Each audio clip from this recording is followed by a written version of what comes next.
Welcome back to Scoxford. I'm glad you decided to join us. Now, I know I gave you a little bit of a promise in the last episode of Scoxford, and I'm one for fulfilling my promises. So here you go. What you really want? Pictures. Here's Sevilla's cathedral. It's the largest Gothic cathedral in the world. I know what you're thinking. These guys are not KKK, they're the Nazarenos, and they come out once a year for Holy Week. We've also got Plaza de Toro, where they have bullfights. How cool. And look, it's Super Mario. My girlfriend's standing next to it. We just found him. We've also got this pig's leg. They're everywhere. Creepy. Also, top of my hostel is a great place to hang out in the sun. Although, I suppose there could be better places to hang out in the sun. This is the Plaza de España, where part of episode 2 was filmed. Star Wars, of course. And then we've got Sevilla, which loves me. And that was Sevilla. Beautiful place. I can't wait to go back. Well, let me tell you a few things that have been happening to me lately. This weekend, our internet went down in the Vines. The Vines is a house that houses about 50 of the Oxford Scholars, as we're called. Some of us readily accept the title of scholars, others of us feel as though we aren't ready for that kind of a title, and others of us don't really care. But the internet lossage has changed this entire house. The fact that we have no internet has had a profound impact on this house, and it's really brought us together in many ways. Yesterday, I had some of the best food that I have had since I've been here, and I didn't have to make any of it.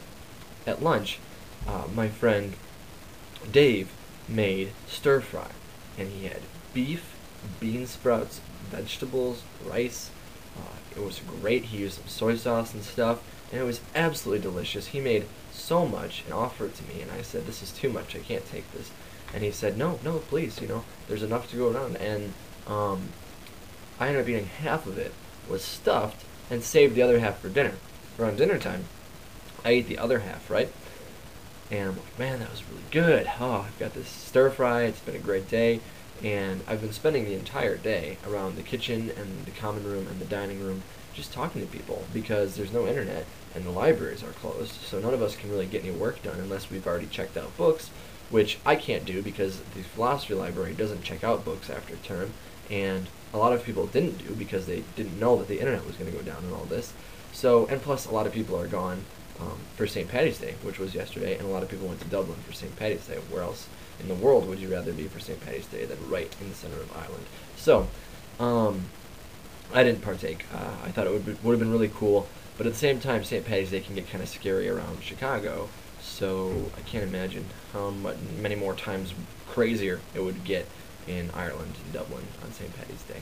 But I'm sure there'll be some great stories, and maybe I'll share a few with you once I meet up with the people who came back from St. Patty's Day. But anyway, a lot of people were gone, and the people that remained just milled about, and we talked and stuff, and I got this great food, and then Paul was making these stuffed sweet peppers, and he stuffed them with chicken and spices and cheese, and he made this kind of batter, and he battered them and then fried them, and he had and then Dave made another great meal, and he had quesadillas and this cheese sauce, and he took these flour tortillas and chopped them up into little wedges and then fried, like deep fried wedges of flour tortilla.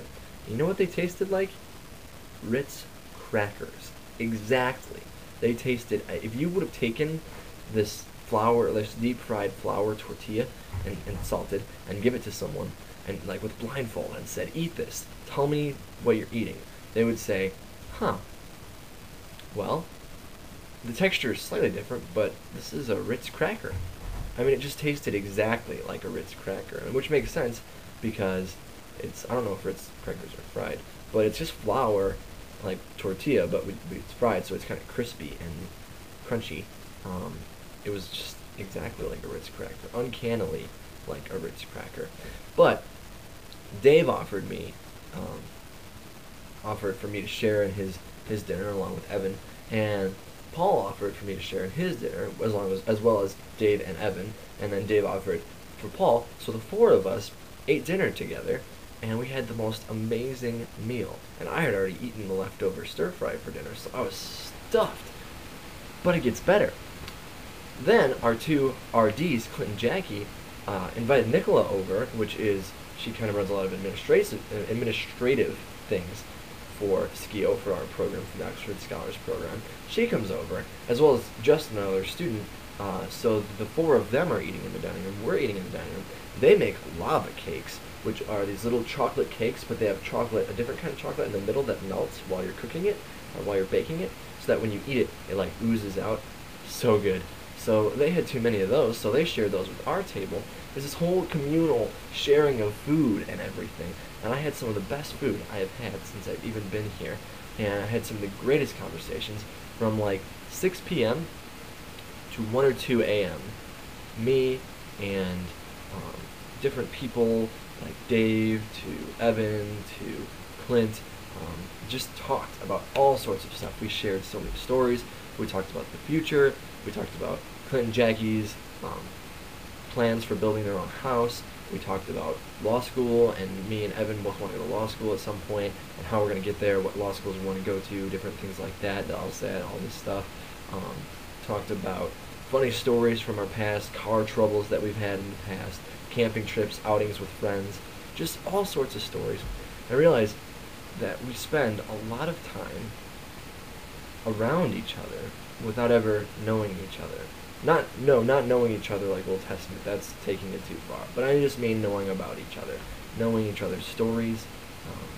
Stories are wonderful, and Biography Magazine has their slogan, every life tells a story, or every life has a story, or something like that. But I really think that we need to pay more attention to that slogan, because it's true that everyone around you, whether or not they're the greatest storytellers, they do have great stories to tell.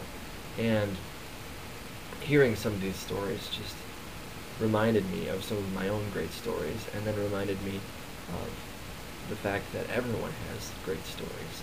And it's just a wonderful thing when you can get together and you all have some free time, which we had because the internet went down, to just share your stories with each other. And it can't be forced. If it looks like it's forced, if someone said, hey, let's all get together and tell each other funny stories, you're going to sit there in silence and maybe eventually get into telling stories, but it's going to be really awkward for a while.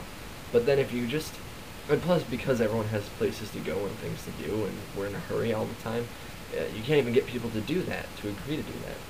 When there's a time, I don't know, when you just invite someone over for dinner or something, and you set the whole night aside, and you don't try to force anything. You don't say, oh, it's 7 o'clock, let's pull out gestures and play this game.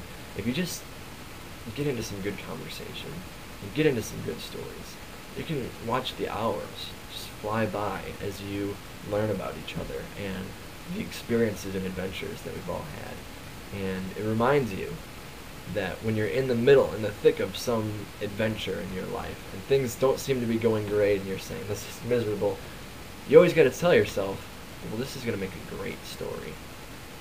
Anyway, speaking of stories, I've been listening to This American Life, which is on National Public Radio around Chicago, and I'm sure you can find a website or online, I don't know, podcast type thing. I would look it up, but I don't have the internet right now, so I'm recording this and I'm going to upload it whenever I can. But This American Life has some great stories too, and it kind of capitalizes on, not capitalizes, but takes advantage of the fact that people have stories, great stories, that are sometimes way better than anything your imagination could come up with. So it reminds me of a line from a poem that I once wrote. It's, remember, the world is so much bigger than what's in your head. And what I meant by that was that you can only imagine so much, and you can imagine a lot, but when you get out there and experience the world, some of the things that will happen to you are beyond what you could have possibly put together in your most creative moments. So, I don't know, that's deep, isn't it? Well, Ray's been watching Scoxford and sent me a message, so thanks, Ray. And I hope you enjoy your time at Oxford or in England when you come here, because it's a wonderful, wonderful place, and I think you're really going to love it. And you'll find that much, much, much is different, but much is the same. And it's a very cool, eye-opening experience. So thanks for watching, and you're going to love it. See you later.